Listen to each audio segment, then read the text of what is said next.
I don't care if it's 3, 5, 10, 30 years down down the line. I don't care if you're in nothing but comedies or rom-coms for the rest of your career.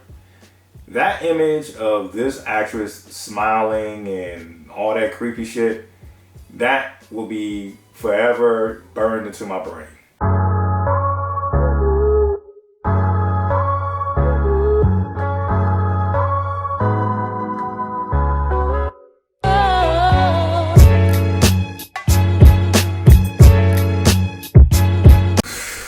Okay, so yeah, you already know what this is. Let me just get right into it.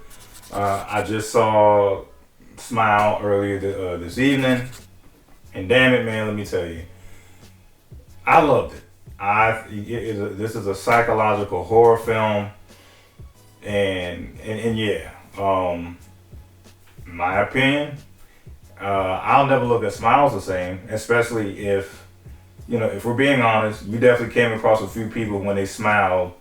It may not have looked the most appealing. Not saying they have bad hygiene or anything, but like their smile just looked off for some reason. Maybe the person was just too bubbly or whatever the case is. Y'all seen some smiles where it was like, all right, this person should calm down. I will never look at Smiles the same again. I hope I'm not butchering this woman's name, but let me just preface it with this. I know, maybe not an Emmy or any of those bigger platforms, but I'm sure there's thousands of different types of award shows throughout the country. Who knows, millions of award shows throughout the world. But anyway, the woman, the actress, I believe her name is Caitlin Stasey. She needs an award. Like I don't know what type of zone she got into, but she creeped me the hell out. Like, this actress she's not even the main character in this movie. And her smile was so scary. She's the poster for the freaking movie. Like, that's how scary this woman's smile was. I'm sorry, Caitlin Stasey. Definitely don't mean to typecast you or anything like that. I don't care if it's 3, 5, 10, 30 years down down the line. I don't care if you're in nothing but comedies or rom-coms for the rest of your career. That image of this actress smiling and all that creepy shit, that will be forever burned into my brain. This is going to be a spoiler-free review. And I like this movie so much, I think I'm going to do a separate video soon that will have spoilers. But I want this to be a spoiler-free review, especially for those who are interested. I know it just came out. Yeah. Jeez, man.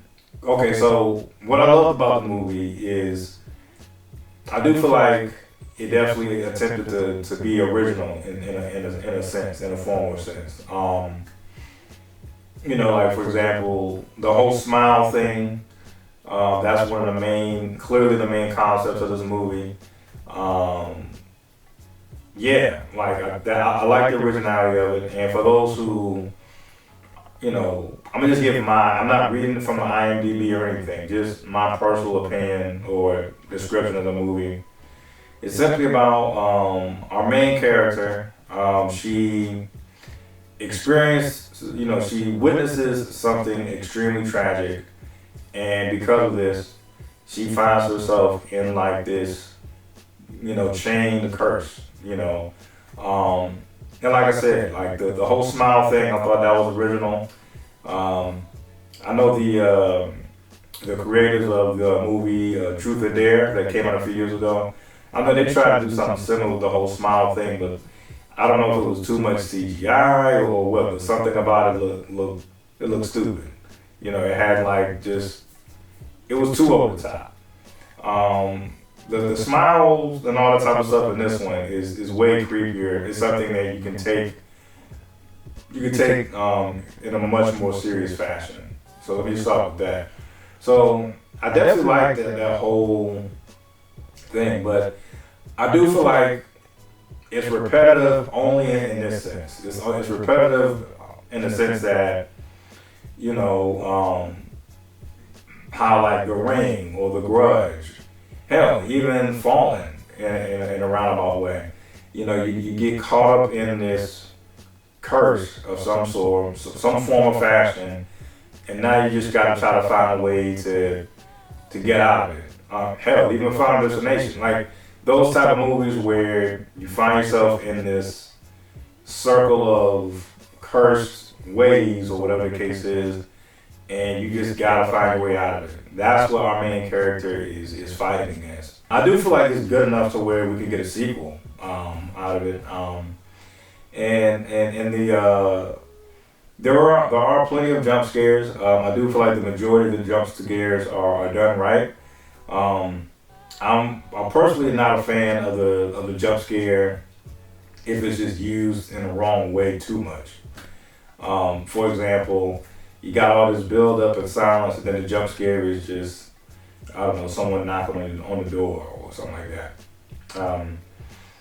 Yeah, there were some jump scares that were unnecessary, but as I mentioned, for the most part, I agree with the majority of the jump scares.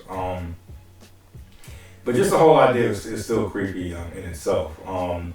Also, the sound that they use, like there's some eerie music, the imagery, the graphics, all of that was hidden.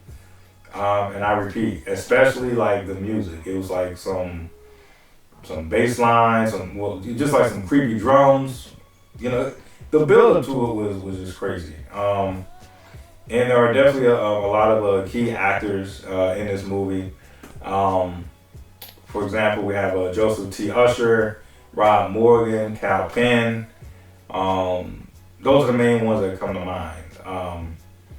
Overall, I thought it was, I'm not going to say it's like the most scariest movie I've ever seen or anything like that.